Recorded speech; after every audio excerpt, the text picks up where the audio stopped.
और एक और ब्रेकिंग न्यूज आपको बता दें, राम मंदिर को लेकर कांग्रेस नेता आचार्य प्रमोद कृष्णम ने बड़ा बयान दे दिया है। आचार्य प्रमोद कृष्णम ने कहा है कि बिना राम के भारत में राजनीति संभव नहीं है। आचार्य प्रमोद कृष्णम ने अपने ही नेताओं पर निशाना साध दिया और यह कह दिया है कि कांग्रेस के कुछ नेताओं की वजह से लोगों में यह संदेश गया है कि कांग्रेस राम से दूर हो रही है। ये बहुत बड़ी खबर आपको बता रहे हैं। राम मंदिर पर आचार्य प्रमोद कृष्णम का यह बहुत बड़ा बयान है और उन्होंने अपने ही नेताओं पर निशाना साध दिया है। ये कह दिया कि कांग्रेस के कुछ नेताओं की वजह से लोगों में यानी कि देश की जनता में ये संदेश गया है कि कांग्रेस राम से दूर हो रही है। ये भी साथ में कहा कि बिना राम के भारत में राजनीति संभव नहीं है और उनका बयान ऐसे वक्त में आया है जब अब से कुछ ही दिन के बाद प्राण प्रतिष्ठा होने जा रही है। एक तरफ देखिए जश्न का माहौल है, लेकिन दूसरी तरफ एक बार फिर से राजनीति चूंकि बार बार राम मंदिर को लेकर इससे पहले भी होती रही है, उनकी तरफ से कहा गया कि कांग्रेस के ही कुछ नेताओं ने लोगों में संदेश दिया कि कांग्रेस हमेशा राम से दूर रही है। और आचार्य प्रमोद कृष्णम इस वक्त हमारे साथ हैं। आपने एक पत्रकार के ट्वीट में लिखा, चौपाई लिखी है आपने, एक दोहा लिखा है, उसके मायने क्या है? क्या इस बार लगता है कि 400 से ज्यादा सीटें बीजेपी को आएंगी? क्योंकि उसमें लिखा है 410 सीटें लग रहा है आएंगी।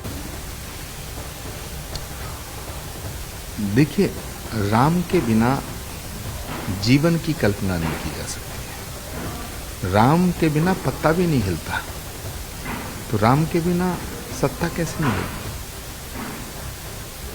राम हमारे प्राणों के आधार हैं, राम हमारे जीवन के आधार हैं। जो बात मैंने एक पत्रकार के ट्वीट पे लिखी है वो कोई नई नहीं है।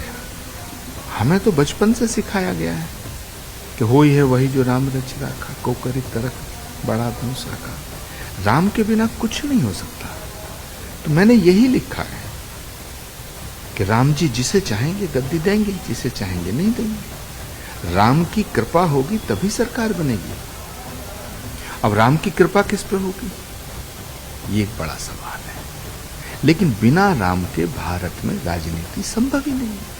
आप कह रहे बिना राम के भारत में राजनीति संभव नहीं है और राम की राजनीति को सबसे ज्यादा अगर किसी ने रखा है सामने तो वो भारतीय जनता पार्टी है। अयोध्या में राम मंदिर भी बन गया है। तो 2024 के लोकसभा चुनाव में आपको क्या लगता है कि कांग्रेस को भी राम के मसले, राम की बात करनी चाहिए, मतदाताओं के बीच राम के नाम पे जाना चाहिए?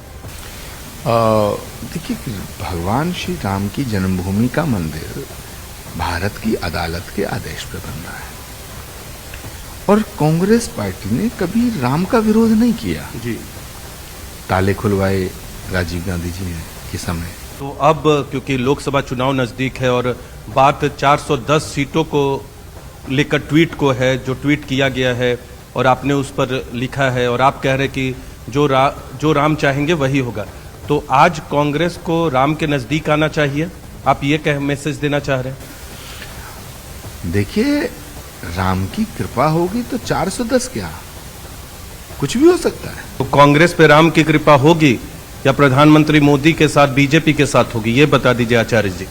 ये आचार्य प्रमोद कृष्णन नहीं बता सकते, ये तो राम जी बताएंगे। ये तो समय